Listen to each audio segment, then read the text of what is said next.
పూల జడకి మీరు ఫస్ట్ క్లయింట్కి చెప్పాల్సింది ఏంటంటే, ఎవరైతే ఆ ఫ్లవర్ డెకరేషన్ పర్సన్ ఎవరైతే ఉంటారో ఆ ఇచ్చే పర్సన్కి గట్టిగా చెప్పండి అని చెప్పి క్లయింట్కి మీరు సజెస్ట్ చేయాలి. ఏంటంటే థ్రెడ్లు లూజ్గా ఇస్తాడు, సో థ్రెడ్లు అనేవి చాలా పలచంగా ఇస్తాడు. మనం ఏం చేస్తాం, ఆ ఫ్లోలో గట్టిగా నాటేస్తాం.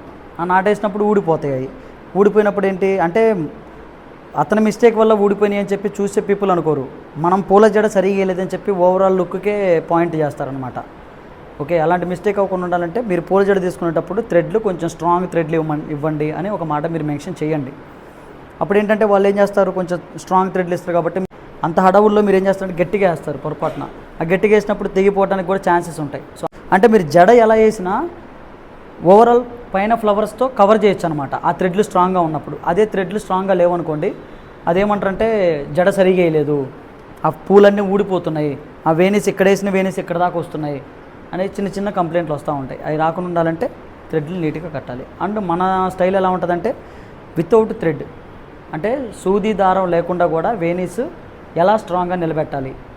సో నేను మీకు నేర్పేది అదే అనమాట. ఎక్కువ పిన్నులు కూడా కాదు, జస్ట్ 3 పిన్నులతోనే ఆ వేణీస్ అనేవి 2 days ఊడవు.